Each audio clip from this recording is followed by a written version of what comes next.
Okay, well, Aaron, What's up? thank you for joining me. Yeah, happy to be here. Awesome. Well, we know mutual people, a surprising number of mutual people. Yeah, Uh, yeah. The list is growing. the list is growing very large. So, to give people kind of a backstory, I produced a film in North Carolina called Gabriella, and then that film screened at the Atlanta Film Festival back in like 2022, 23. I think that's where you met Evelyn. And No, no, no, no, no. Me that's and not where you Evelyn met went Evelyn. to college together. Oh, We knew each other from NYU. So we knew each other from like going on 18 years ago. oh my God. Yeah. Did she know you? I saw your Philip Seymour Hoffman story on Instagram. Did she know Yes. you during that time period also? Yeah, she did. I think at that particular juncture we had like fallen out of contact. I had sort of drifted away from like most of my classmates at that point. But yeah, roughly that sort of roughly my PSH era. So I'm just curious. Tell me about your journey from. I know you were studying to be an actor. So Yeah. tell me how you went from actor to now filmmaker. Yeah. Well, the journey it was not expected. I guess let's start that way. I think one of the great gifts of getting older as an artist, and almost everybody I know that is my age or sort of like in middle age, very few people are still in the arts doing what they thought they were going to be doing. You've got to be able to adapt and adjust and walk through doors that open and be like water, I guess, and kind of like move through, the changes of life. But so I was dead set on becoming an actor. I was an actor all through high school and did the plays and, was getting like a good response. So I felt like, it was something that I was good at. And so I applied for to two schools, University of Georgia, which is in Athens where I grew up, and NYU. And I got into NYU and I didn't apply to a single other university. I didn't really know what I was doing. NYU is a great school. No, not I'm not knocking it, but it just like I was just very 17. What else can I say? And so I go to New York and go to the Stella Adler Conservatory of Acting through NYU, which is where I met Evelyn. And but the thing is that I arrived already in full blown opioid addiction. So I had started using prescription narcotics at the age of like 15, 16 with my friends in high school. And this was sort of like peak pill mill era of certainly in the South. So this would be, I was in high school, years of like 2005 to 2007. And so these pills were just everywhere. They're so accessible. They didn't have the anti-abuse like safety coding that they have now. So it was just like we just had like free, very pure heroin, essentially, like living in all of our parents' cabinets, and we just had like full access to it. And so I didn't know what I was taking. I thought it was medicine. I thought it was safer. I never thought of myself as like a junkie, but I was.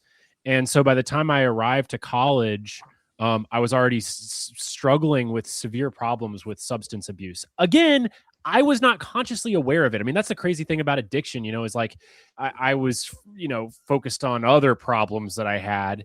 I've discovered old journals from that time, and I'm actively writing like, trying to stay off, trying to not use drugs for 24 hours. Like, I don't think I'm going to make it, like crazy stuff that like I wouldn't even remember. So anyway, so I'm in acting school and things are going really, really good. Even though I'm getting pretty good responses from my time in acting school. And then all of a sudden I start booking gigs like out in the city. And then I start working at like the coolest nightclub in town, the Box. And then all of a sudden I'm, 19, 20 years old. I'm still in studio. I'm debuting off Broadway, and I'm working at the club until 6 a.m. every night. And I thought I had arrived. I mean, I thought I was this is I'm already here, baby. Like this is only go up from here. Yeah, exactly. It's just going to keep going. It's just going to keep getting better and better. I was actively aware of this incredible position I was in. I was also really scared the whole time. I always felt in over my head, and I was living in fear of getting caught, discovered for what I was, which was my addiction was getting out of control. And eventually that really caught up with me, because I was at that point, I had sort of unfettered access to whatever I wanted. And I was using 24/7. I could not go 2 hours without going into crippling withdrawal, getting really, really, really sick. And so once you're at that point, the chaos of life is just too much. And I couldn't make it to auditions in time. I couldn't hold my life together. I wasn't bathing. I wasn't brushing my teeth. I wasn't washing my clothes. I was not a functioning human. And so slowly but surely, everything fell apart until some really dramatic stuff happened. And then I ended up homeless. And at that point, I definitely was not making it to auditions. I wasn't making it to much of anything. And so at that point, it was beginning to become a wake up call. And I ended up, I had to move back to my hometown of Athens, which a place I swore I would never come back to. And all of a sudden, I'm back in Athens. I'm back in my parents' house in my high school bedroom, and it was just it was slowly beginning to dawn on me just how much I had lost. I had given it all away, and I had kind of destroyed everything. And nobody from that era of my life really wanted anything to do with me, because I had burned all these bridges and treated people terribly. And anyway, I ended up getting sober. It was not my initial plan in going back to Athens, but thank God it's what ended up happening.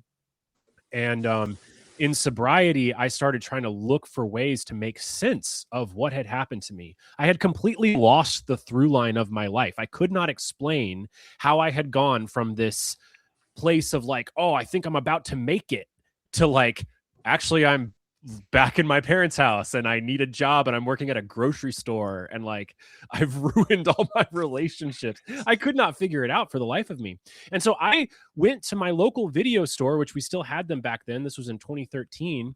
And I just started renting every addiction movie I could get my hands on. And I was watching all these films and seeing parts of my story reflected, but also parts of my story that I don't think any film had ever really captured before. And right around this time, I've got a lot on my mind. I really need to process things. So I start I start pouring it out into journals, and then pretty soon those journals turned into dialogue, and then the dialogue turned into little screenplays, absolutely the worst writing you've ever laid your eyes on. Truly atrocious, terrible things. But it was incredibly healing, and it felt really, really good to do. And my mom is also an amateur photographer. And so she had an old DSLR camera, I think a Canon 7D. And I picked it up and started shooting little movies on movie mode of the Canon 7D. And that's really where it all started. That began a 10-year period of self-education. I had already, spent this incredible amount of money on a private arts education, and I wasn't about to do that again. And I can't imagine why not. Yeah, it just was, it was a bit loaded for me, and I just didn't have the skrill, man. I didn't have the skrill. So it was a period of self-education, kind of 10 years of wandering in the artistic desert before I had built up the skills enough that I could put them together and actually start making movies. And over that course of that process, I learned that so much of that fear and insecurity and not good enough was tied up with my experience as an actor. And I am so much more comfortable and so much happier behind the camera, working with actors, using the skills that I've learned to help them, achieve the performances they want to achieve rather than trying to force those performances out of myself. It's kind of where I think I was always supposed to be, but it took this long, circuitous, painful, and also like stupid route to get there. That's the way it always is. Yeah. So Long, true story. painful. I'm the son of an addict. My father was addicted to alcohol. That was his drug of choice. Unfortunately, he did not get sober, but I'm sorry to hear that. I know the like the burning of the bridges and just trying to get somebody help. And what we don't understand is like if they could stop, they would. There's just a lot of other things to like deal with, and some people take the path of dealing with that, and some don't. But Yeah. I also say that I also spent like 10 years after film school wandering in the desert, not really doing anything. And if my dad was still here, I don't know that we would be having this conversation, because I don't know if I would have picked up a camera again and started like making stuff. It was only that event of him passing away that, well, one, financially allowed me to move out here to Los Angeles, and two, just was like, well, I think my dad always wanted to be a photographer because he loved photography. That was like the times where we bonded the most. I was like, well, he didn't get to do what he did, and he implored me to do what I do on his deathbed, so I might as well just go do that. Wow. So but yeah, that's incredible. So it seems like we all take the long road to get to where we end up being. So tell me how this film, I guess, I know you wrote it, you were doing a lot of experiments, a lot of what gave you the jump start to go like, all right, I'm going to take this, I'm going to make it a feature film, and we're going to make this happen. Yeah. I had been trying to make a feature for a number of those 10 years. I'd had a number of false starts. I had even shot a feature for like essentially no money that I couldn't finish, which was devastating at the time, but was, I was building up the required skill set. And I had, for even like weirder reasons. I mean, it's like, I wish so many people end up asking you, like, how do you get funding? How do you get funding for? Always the question people want to know. Always the question. Well, this was so weird because I had been trying to finish this previous film. I piggybacked off some people who were raising money for like another faith-based project. I pitched their investors, who had just ponied up a large sum of money for this faith-based film. And I was like, well, I'm finishing this dirty little indie movie and I only need $50,000. Like, could you help me? And so they did. And so I had this $50,000 sitting in a bank account, and then I couldn't finish that film. And so I went back to the investors. I said, here's your money back. I can't do it. I've blown it. And at this point, they were so frustrated with like their previous investment. And didn't matter much to them. And so they just said, just keep it for the next one. Like, and we're kind of done. And so this money, this $50,000 sat in a certificate of deposit for 7 years. Waiting. And at this point I was very precious about it. I mean, this was like I never had this amount of money ever. And so if I was going to use it, like I had to be certain that I could get the film across the finish line. I was not going to make the same mistake I had made. And so again, bunch more false starts, and I had started a totally different project that I thought was going to work, and then the producers backed out, and so I was very frustrated. And at this point, I was just like, I just need to go back to writing what I know. I'm going to write this. I've always wanted to write a film about addiction. I want to share elements of things that I have experienced, but how do I hold it all together?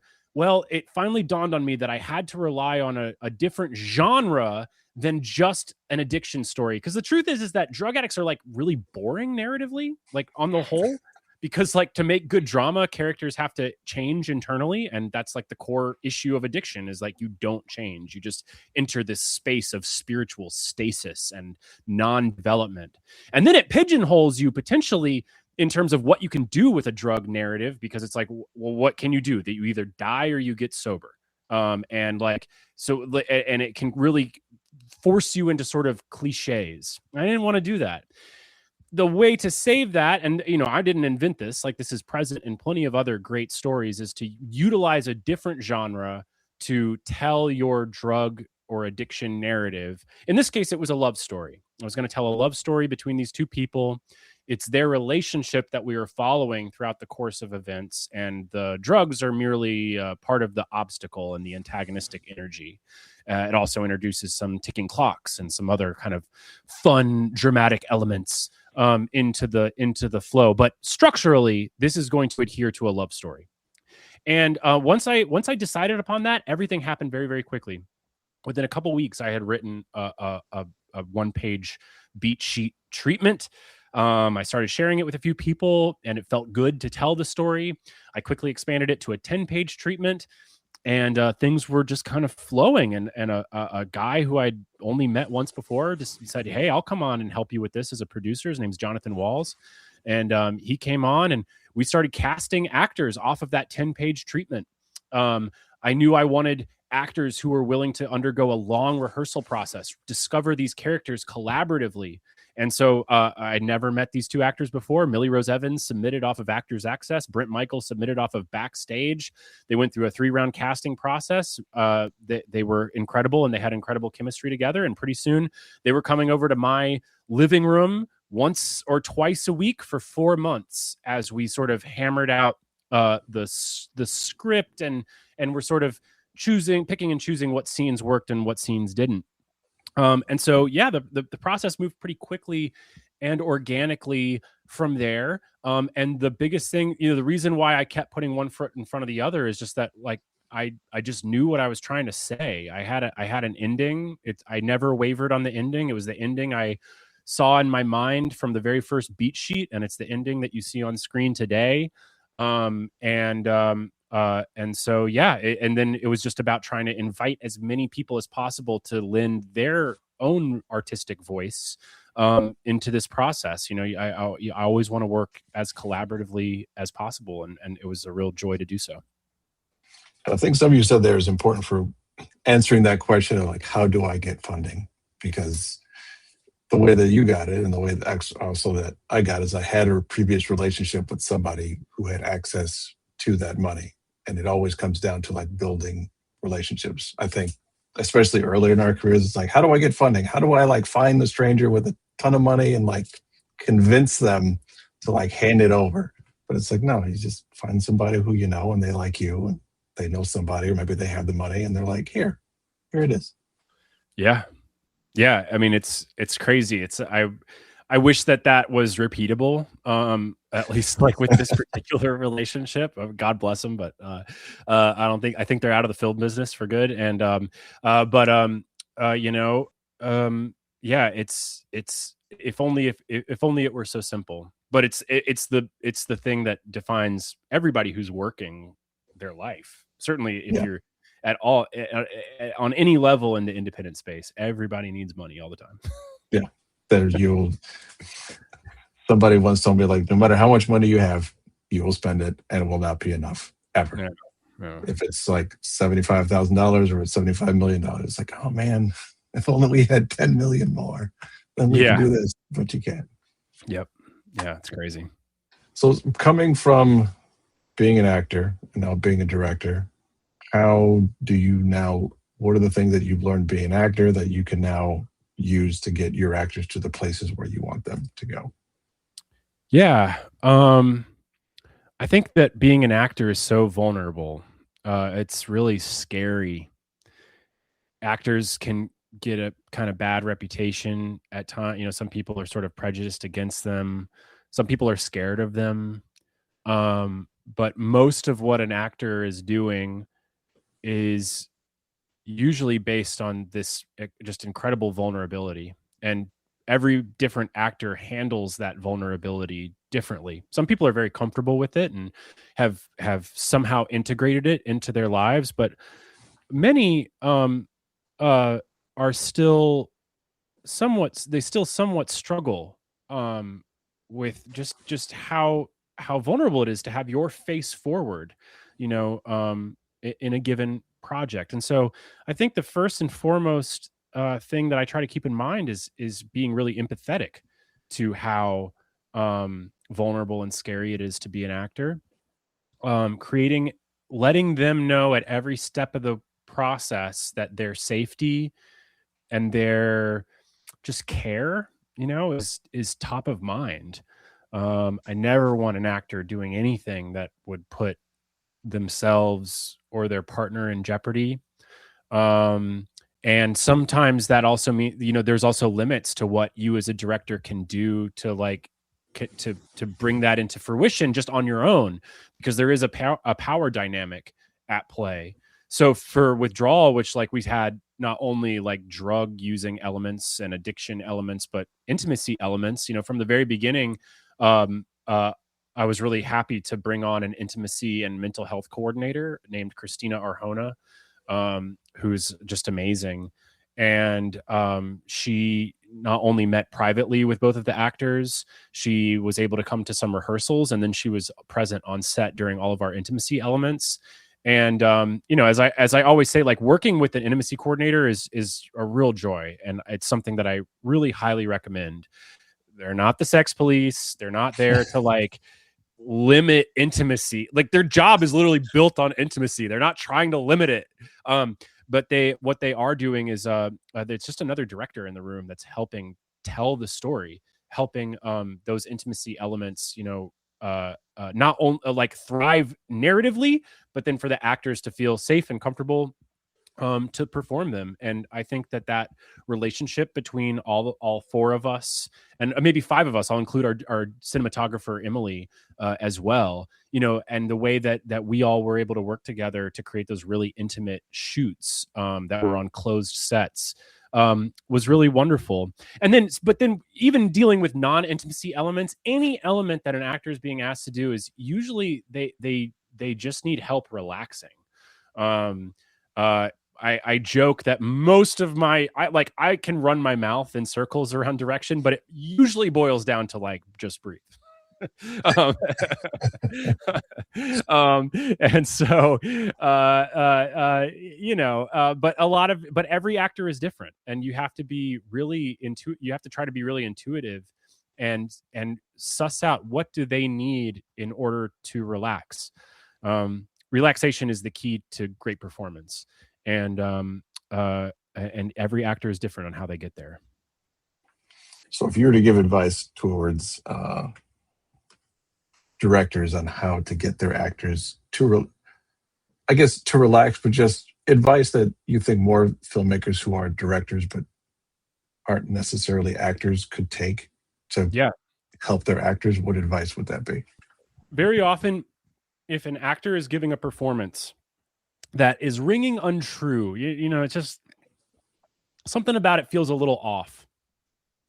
And maybe you've already given some notes about how you want it to sound, but the actor's still not finding a way to implement it.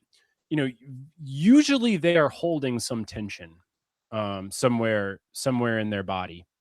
And again, you to bring this up, you need to be, you want to be very thoughtful and considerate of how you present this. But so often by relaxing a part of their body, directing their breath, maybe they're clenching their torso, or maybe my tick as an actor, I have mouth tension. It's one of the reasons why I have a dimple on my left side of my mouth when I smile. And it's like a bigger dimple than my right side. And when I act, this like weird like tick like starts. It's these muscles get nervous. And so by becoming aware of them, by breathing into those parts of my body, the performance can then naturally emerge from behind the mask of tension. And very often that's all they need. There's only so much intellectualizing you can do. And very often it is counterproductive, because if you've already given a sort of, this is what I think should happen, this is what I want it to look like, yada, yada. If you've given those notes and they're not landing, usually it's just something that the actor is holding on to, and they're usually not aware that they're doing it. Which, I mean, it makes sense, because an actor is embodying a character. They're using, not only their words, but their body to like portray something else. So I can speak to your head, but if I don't speak to like your body, then it's not going to work. It's almost like, I mean, to use a sports analogy, it's like think less. Just Yeah, for sure, for sure. And I think a lot of times actors really appreciate being approached in this way. They know their body is like, they know that they don't feel 100% comfortable. They want to give a great performance. Of course they yeah, do. They're desperately trying to summon a great performance, and they get frustrated when a director just keeps hitting them over a head with no, it needs to be like this, it needs to be like this. So, I think oftentimes just being able to speak to them in different ways is really helpful. The other thing that I would say, of course, is that you want to try to avoid any sort of like, I want it to look like this, I want it to be like this. You want to but this is like kind of a little bit more like you'd get in film school or whatever. But like, yeah. you've got to translate your vision into actionable elements. For More Han example, Solo. what's that? More Han Solo. Yeah, sure. Maybe. I think this was something that we encountered a lot in terms of how to portray drug addiction and the various stages of opioid withdrawal. You can't just throw an actor in front of a camera and say like, okay, like Sure. act squirmy, like it's Show me addiction. yeah, exactly. It's got to be actionable. Oh, you've got this incredible itch. The worst itch of your life is happening at that spot between your shoulder blades that you can't reach. And you can't reach it, and it just keeps working its way deeper inside your muscles. And you've got to do everything you can to try to relieve that itch, but you still have to hold a conversation with your mother, right? Like, and so trying to give people physical, actionable tasks to focus on so that they're not having to just like act addicted, whatever that means. Yeah. I saw this, there's somebody who was giving advice on acting, and they were saying to speak to the urge that the character has, not the action. Like you have an urge to do something and either you can't do it or you shouldn't do it. So speak to that when you're trying to get a performance and not just do this. Sure. I mean, our entire lives as humans are founded upon unfulfilled desires. You and I both have secret and not so secret desires that we are hoping to achieve just by joining this live together right now. And it motivates the way we have presented ourselves, the way we are communicating right now. Every moment of life is actionable, and it boils down to these urges and these needs that we are desperately trying to fulfill, and usually coming up short. And so it's on the one hand very natural, and on the other hand quite alien to begin to break down a character in those terms. But that is ultimately what allows actors to not only have an intellectual approach to a role, but then ultimately allows them to relax because they only have to pursue one thing at a given time. You can't really pursue multiple things simultaneously. Yeah. So you make the movie, you finish it. Tell me about, the festival run, and then do you get any offers? How does it go? And at what point do you decide, all right, I'm going to distribute this on my own? Yeah, for sure. So we finished the movie. First I want to mention that, like, one of the great things that we did in our post process is that we did a test screening and did a couple tests. Got some great audience feedback that like really helped actually shape the final cut of the film. And I will always do that again going forward, and not like with like friends and family, like with real strangers. Yeah. And so that was a great joy. By the time it finished, I was quite confident in the film. I thought it was a good film. I thought it worked. That's no statement whatsoever on how it would like succeed in a marketplace, and like that's like a whole other thing. But just as a narrative, I thought the movie worked. And so and having this be my first feature film, the festival circuit and a little bit of festival roulette is like still sort of the myth that people tell each other about like how they're supposed to distribute a film. And so I started rolling the dice, and I tried to stack the deck as much as possible for myself, and I did end up spending some money on some PR and like some other things that I thought would maybe help me. I don't think it really did, but we ended up we had our world premiere at our hometown festival at the Atlanta Film Festival, which is a great Oscar qualifying festival, and that was a great experience. And then we started getting into some other places, and everywhere we went that we were awards eligible, we ended up taking home a major award. We have a batting average of 100% in terms of awards at these festivals. However, as this was going on, I started getting these personal emails, and then in one case, a personal handwritten letter from programmers at like top tier festivals expressing how much they enjoyed the film, but their regret that ultimately like it didn't make the final cut. And you get one or two or three of those, and it's like, wow, that's like really sweet. They really didn't have to do that. That's like really considerate. Once you get like 10 or 11 of those, it's like, what the fuck? It's like do they have like a form letter that they just pass around? Well, no, I mean, each one was quite individualized, which is like considerate. But it was more like, what is this pattern? Why is this film always on the short end of the stick? Because if we had gotten into any one of these festivals that they were taking the time to write us, I'm not saying it would have changed everything, but it would have, it definitely would have like increased the profile of this film. And those laurels would have been like front and center on our poster.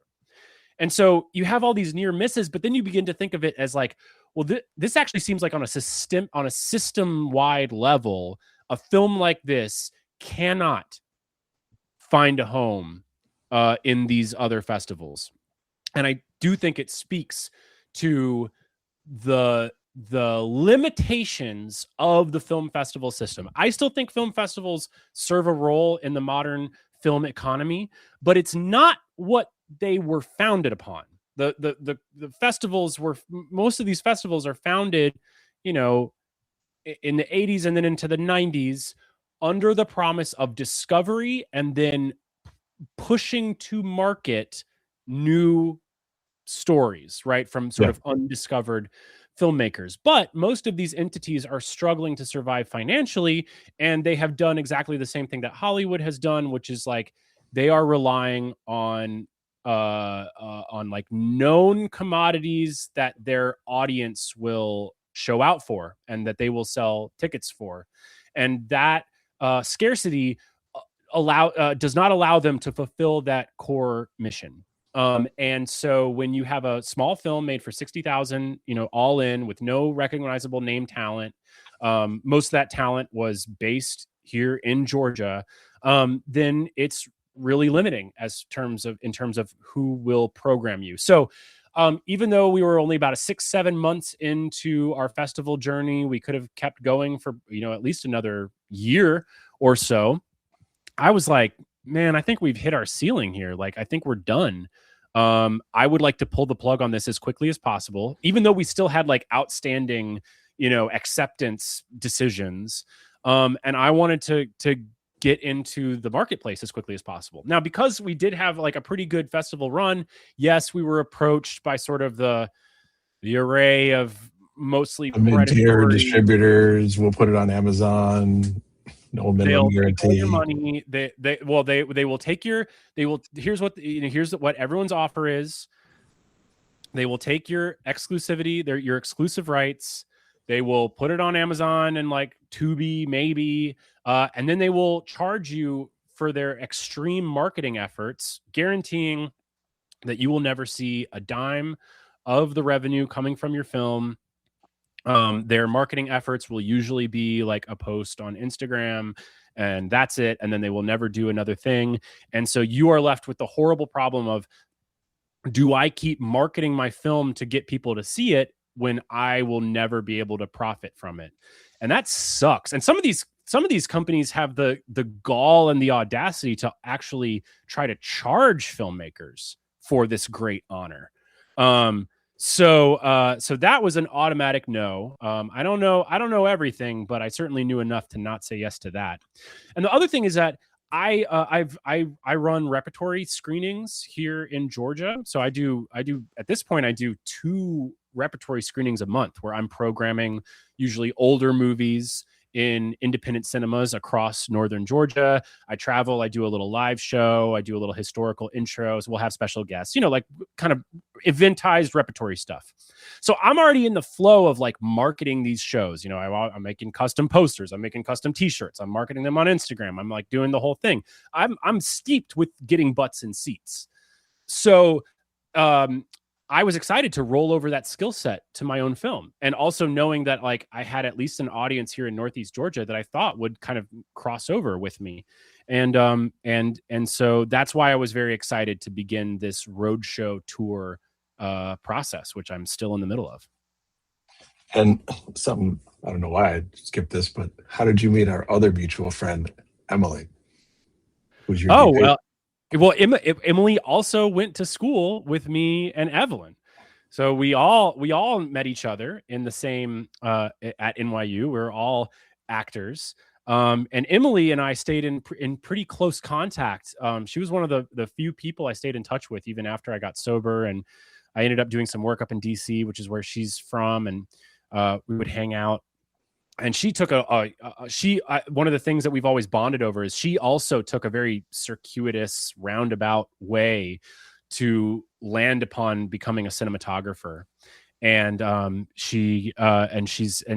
think that makes her work so special, because she's able to wield a camera with the instincts and intentions of an actor, of a director, of all the things. So an art director, which is what she did for us. She did all the art direction, so she's got that. Exactly, art director. Yeah. She's got incredible reps as an art director, and like worked on like The Crown and stuff like that. So she's had, and she's also like done theater in Haiti, where she's like, taught theater to like Haitian children. I mean, she's just incredible. So to have her as the DP on the project, and then to hand her a mini DV camcorder from 2004 and be like, Emily, here you go, like go crazy. You get 2 lights. Was a real joy for me to put her out of her comfort zone, and of course she excelled wonderfully. She actually she ended up she's because she just graduated AFI just last month from her master's program there. She actually ended up deferring her AFI acceptance so that she could come and shoot the film. So that was like an incredible gift and honor that she gave to us. She's got this story about it's based on like her life when she was sailing boats. Yes, I know this script. Yeah. Yes. I've been encouraging her to go make it. She's like, it's too expensive. I'm like, is it? Not really. I mean, maybe. It'll get made. It'll get made. So I haven't seen the movie, which I will be. But quick plug, movie's going to be playing at the Lumiere Music Hall this Thursday at 8 o'clock. 8 o'clock, yes, sir. 8 p.m. So if you're in Los Angeles, please come out and see it.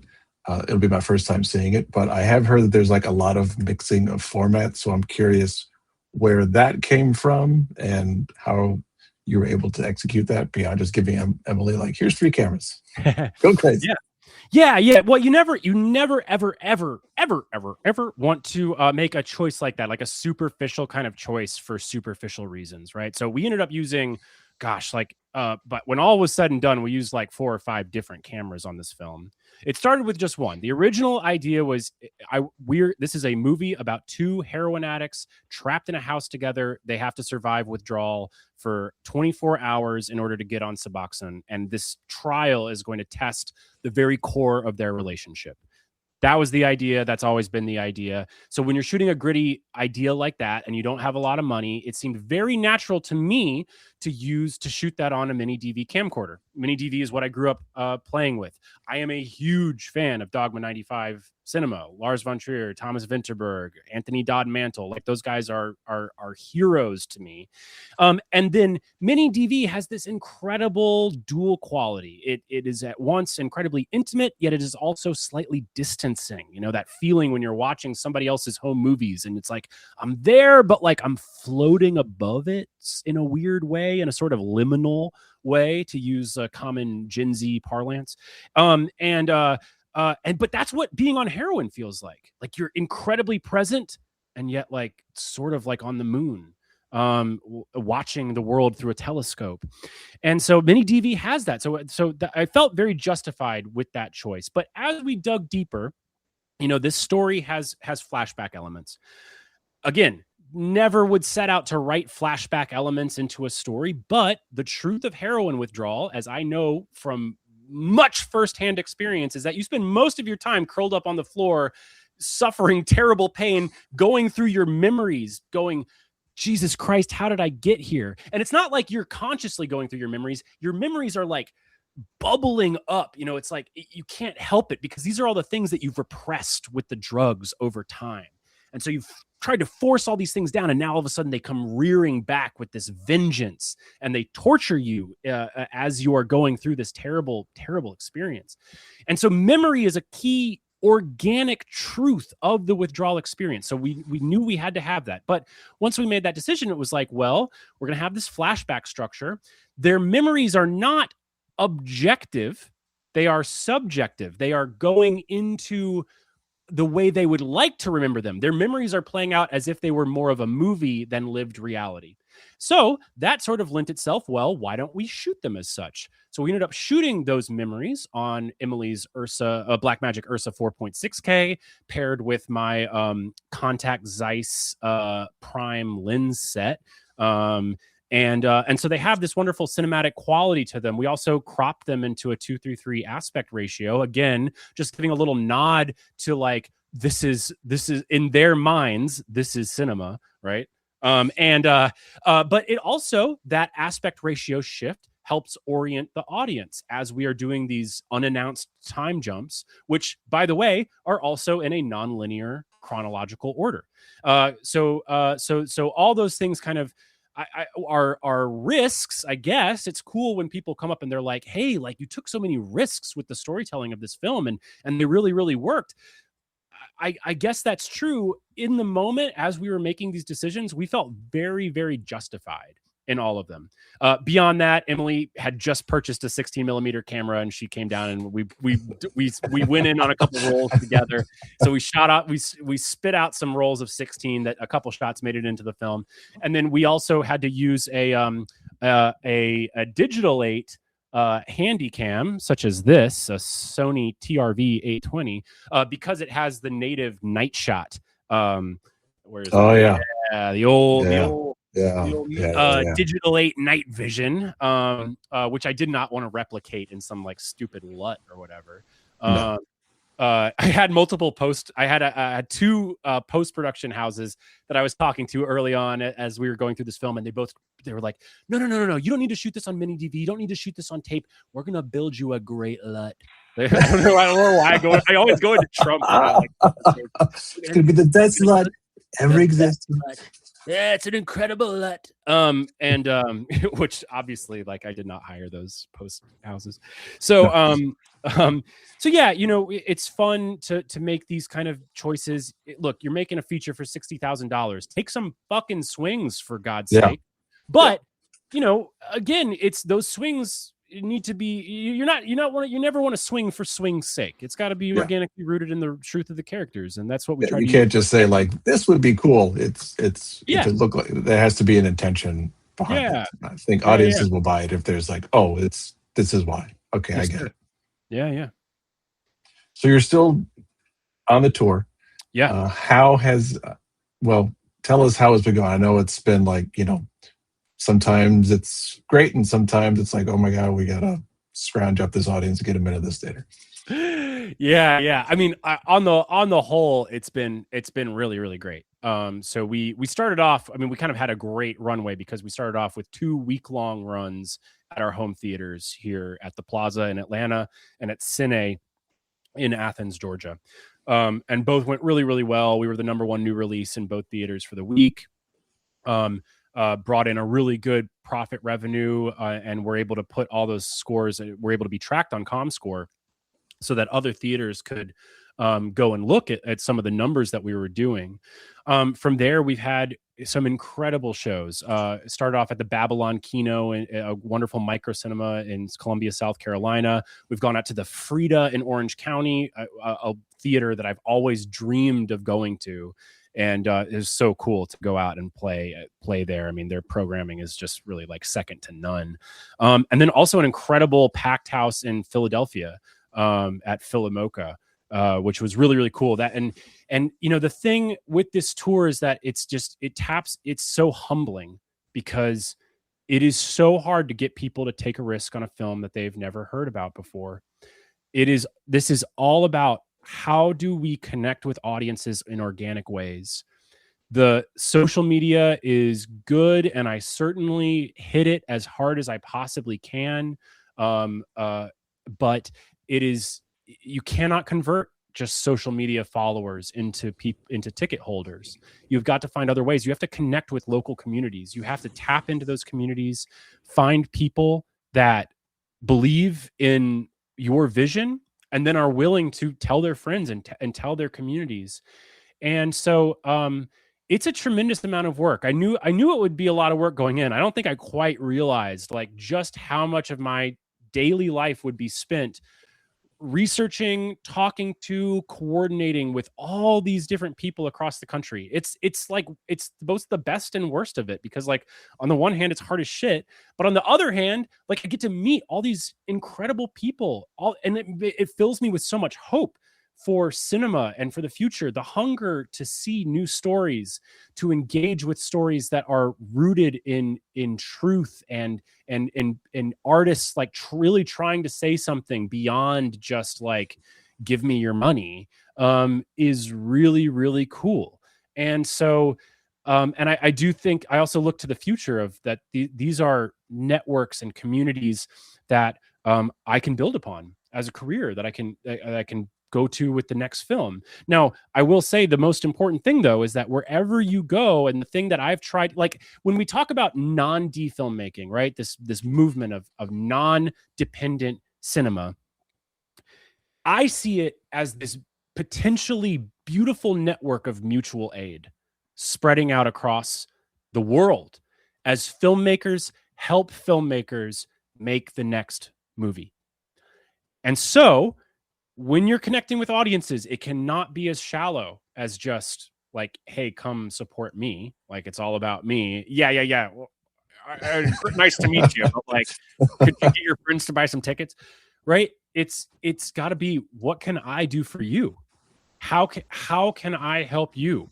I go back to that show at the Frida where I was trying to find ways to connect with the Orange County filmmaking community. I didn't know anybody. I was going through the Frida's Instagram. I saw a woman named Lisette Mendoza, and she was like posting content at the Frida. And then I followed her Instagram page, and I saw that she was raising money for her film Finding Jose. And so I just shot her a DM and was like, hey, I've got this movie, I'm screening it. Would you want to talk about collaborating? And what we ultimately did is that we played a teaser. We did a premiere of a teaser trailer for her movie Finding Jose before Withdrawal. I was able to give her all the profit that I made from the merch sales of Withdrawal towards the fundraising for her film. And I wish it was more money. Like that was all the money we made that night. But still, it, like the joy I felt that I could Venmo another filmmaker at the end of that screening, that's just one little step closer to her getting her movie made, was really, really fulfilling. I think that's the kind of hard work that is really, it just is the future of this type of medium. The business as a whole is just, it's so me focused. I guess that's the way that, you know, things are like supposed to run, but like it could be so much better. It just could be so much better. I think more, especially those who are involved in this non movement, are realizing that, oh, it's not every person for themselves. Like if we help each other, uh, and that's something I've been also thinking about is like how can 'cause I'm going to be shooting a feature film, my first in the next couple of months. I'm thinking about okay, what other filmmakers can I also like? How can this not just benefit me and like look at how what great a movie I made, but like also I've got all these people. Hey, look at this other filmmaker who's doing this other uh, amazing project. And I'm also curious. There's like the audience that you think you're going to have, and then there's the audience that you discover. What is the audience that you discovered as you've been doing this tour? Oh, it's a really interesting question. Um, it's been, I don't, you know, I don't think that I have it like nailed down so much. It's on the one hand, it's incredibly encouraging that our audience has been really diverse. We've been able to pull people not from like the cinephile, you know, filmmaking community, but also from the recovery, harm reduction, addiction awareness type space. But then also like just the most like the people that will come to the movie because they see a poster, they see an ad on Instagram or whatever, like just the most random swath of people. Like I cannot like hone it down, which is so telling too, because right, like every filmmaking grant asks you, who's your audience? And they ask it in this way because, and it's just such the mindset of like programmers and financiers that like this film has one key demographic that is magically going to show up in droves to the theater, that they have never been to a theater before. And this film is magically going to pull them all there. And like, that's the way it works. And like, that is not how it works. And that just sounds good on a submission, you know, essay, but Yeah, it's not how it works. And people are not as easy to quantify as that. So you know, I think the biggest key, you know, the other thing about that question is that like it also just it totally doesn't do service to what the key demographic of people who go to see a new movie in a theater. It's people who go to the theater. Like, these are the people who this is the tried and true demographic of certainly the ones who are going to take a risk on a film that is not in one of the big 5 North American festivals and does not have a write-up in IndieWire and Variety, paid for write-up in IndieWire and Variety, and who will these are the people who will go and seek out and take that risk, are the ones who are in the habit of going. So yeah. So, anyway, to answer your question, I don't really know. But I certainly think that it's a lot of cool people. I'll tell you that. that's why you should go see the movie on Thursday. And so you're in LA now. How much longer do you? I mean, people want to know like when is the end date? When there's for a film, I think there's really not really an end date because it lasts forever. But Yeah. at a certain point, you know, there's only so much like time and energy that you can put into the tour. So when do you think you'll either end it or just take like a nice hiatus? And are you do you have people that are helping with this at all, or are you kind of solo pushing this tour? Yeah, I have people helping, but the lion's share of the work is coming from me. I you know, this is probably an area that I could grow in, honestly, as an artist and as an organizer and as a producer. Is I could probably be a better delegator. I do have I default to my father's like Protestant, like head down work ethic. Unfortunately, I don't know why I said Protestant. He's not religious, but you know, like the American like Yeah. Protestant puritanical kind of like work hard and God will love you type of thing. Like that like unfortunately I've been indoctrinated with this. So that's an area where I could definitely improve in. I'm doing the lion's share of the work right now. Again, I think all this work is really, really valuable because if you look at films that are more successful than mine, films that frankly I'm quite jealous of, but like those are other emotions that I need to deal with. But if you look at films like Fuck Toys, you look at Our Hero Balthazar, these films are self-distributed. Like those filmmakers started their own distribution companies to bring those films to theaters. This is the future, whether we like it or not, because there's very little margin to go around in the theatrical space, and if you hand it over to a middleman, they're just going to suck it all up, and you get nothing. So, I think that this is a very exciting place to be in to grow for the future. These are connections, these are relationships that I would not only like to extend to my own films, but to other films that I produce in the future. And as I continue to expand my footprint in terms of the films that I'm able to touch and bring to market in this way. So I'm very excited about this. However, I do think the end date will probably come around November, December, you know, in the like cinema cycle, you know, that's when cinemas start to get really, really busy. Plus we have these long holiday breaks that make it difficult for theaters to program kind of specialty one-off type programming. So I'd anticipate things slow down there anyway. And as it stands right now, we will probably go direct to streaming through an aggregator and do our streaming release that way.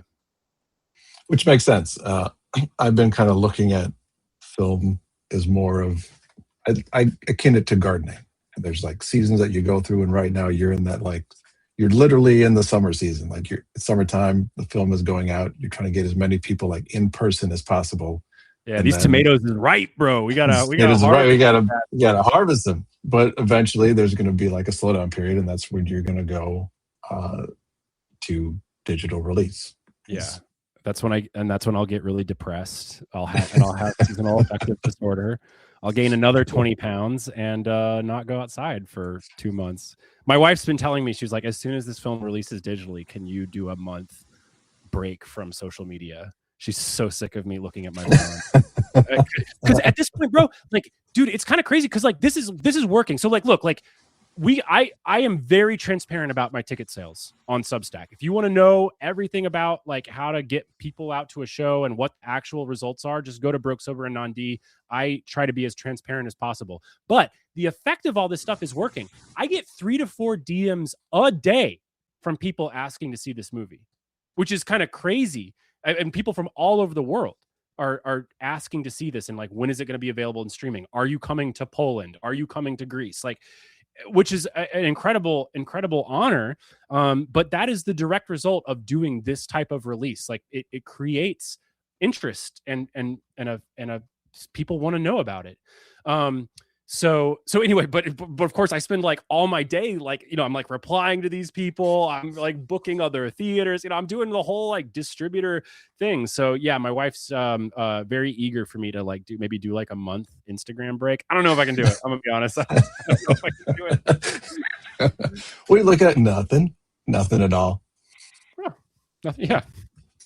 Wasn't even looking at my phone, babe. So if you were giving advice to a filmmaker, and that filmmaker is also me, who is because we're going to be doing some self-distribution for sure. Hell yeah. What advice would you give them? Man, I would say the sort of the bonds that will bring you to your collaborators, and you will need lots of collaborators as you travel away from your home markets. You know, the rallying cry that brings those collaborators together, you know, filters all the way back to like that core idea of the film, and whatever the core of your story is and the core theme of that story and the unique setting of that story, that's the taproot, you know, that's the center of this whole thing. And you want to not only be incredibly comfortable with that thing and like making that thing your identity right now. I mean, like, bro, I'm out here sharing like junkie stories, like from my past, like publicly on Instagram. People are like calling me a liar on TikTok and like, you know, saying like nasty things. Like, I didn't want any of this. I did not set out to like make this my thing, but that is a byproduct of my commitment to like for right now, like I am the like former heroin addict filmmaker, and like I have to market myself as such. And even though I get people making fun of me on social media, you know, I don't know those people. Like they can go fuck themselves. Yeah. The people that do fuck with me, you know, see that and respect that, and will work with me in many ways, like because of that. So, yeah, like, you know, it kind of all comes from that core spine of your story. And that's what I've seen the films that are able to have successful tours and to kind of keep finding new audiences is keep staying true to that central theme, setting, character, like just that core of that story. And you have to build it from there.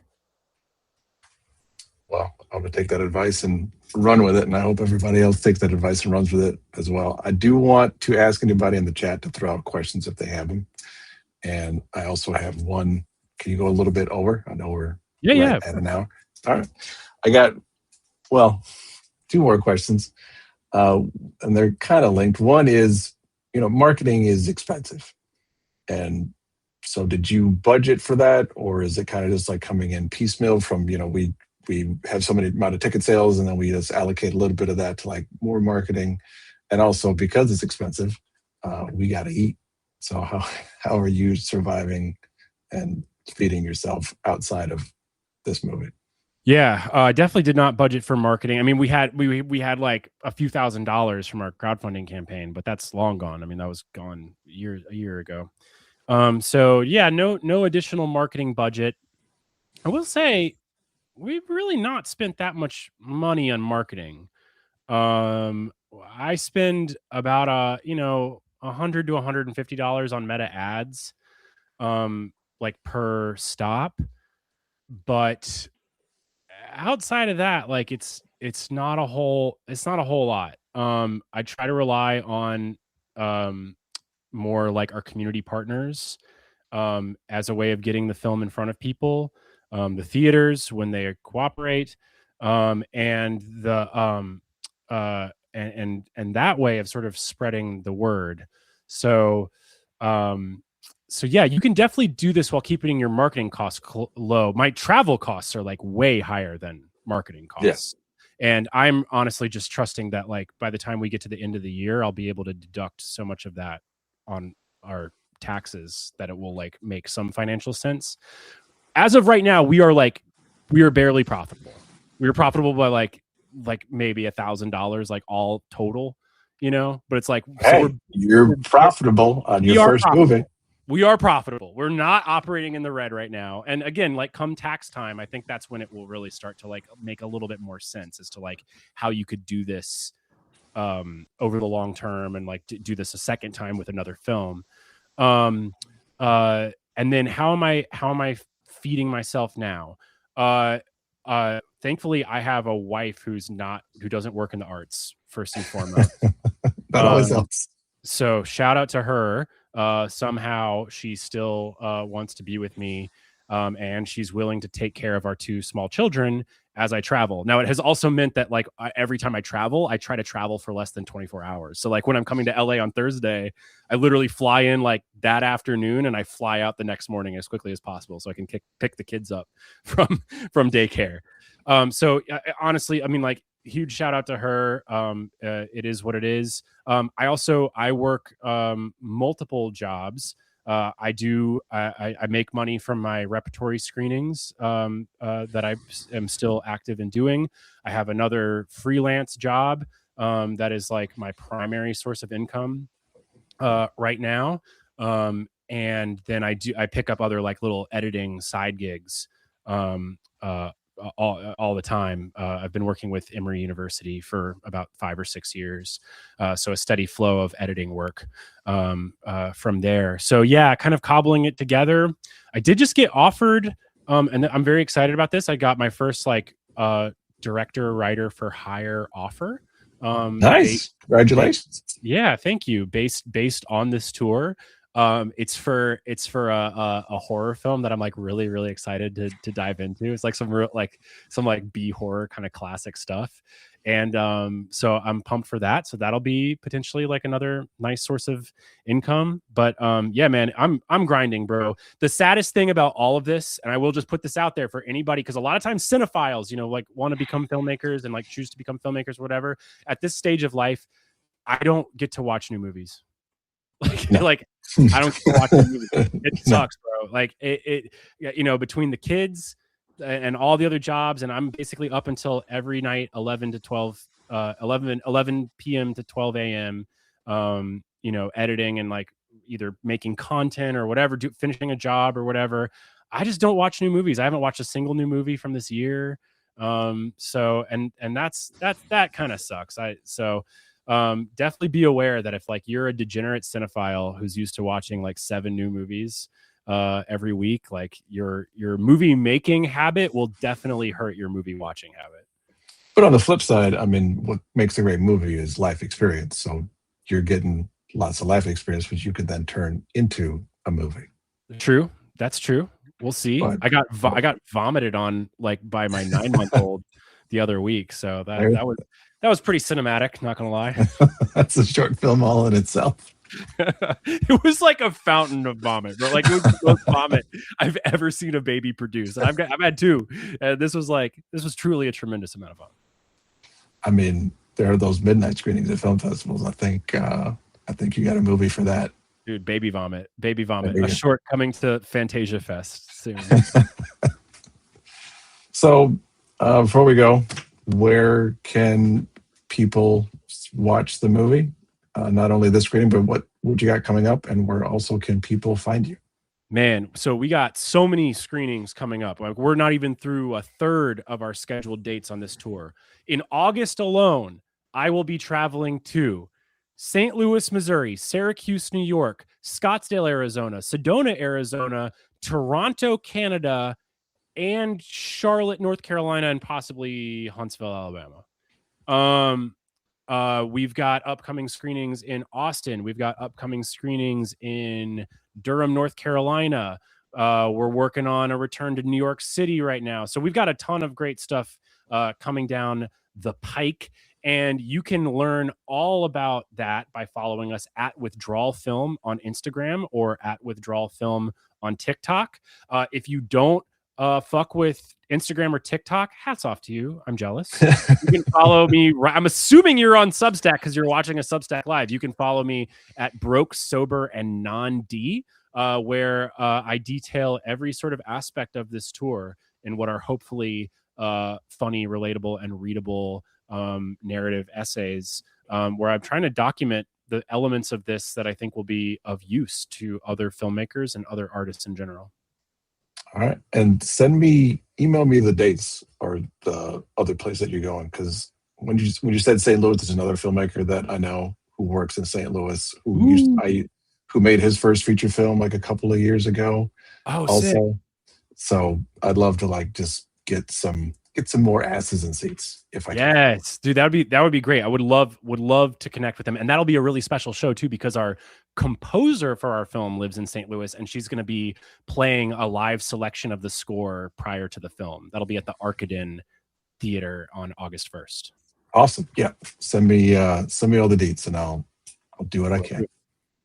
Well, always a pleasure talking to you. It seems like our paths have crossed, and it's just been wonderful seeing this tour just go on and on and on. It's given me a lot of inspiration for, the film that I'm making.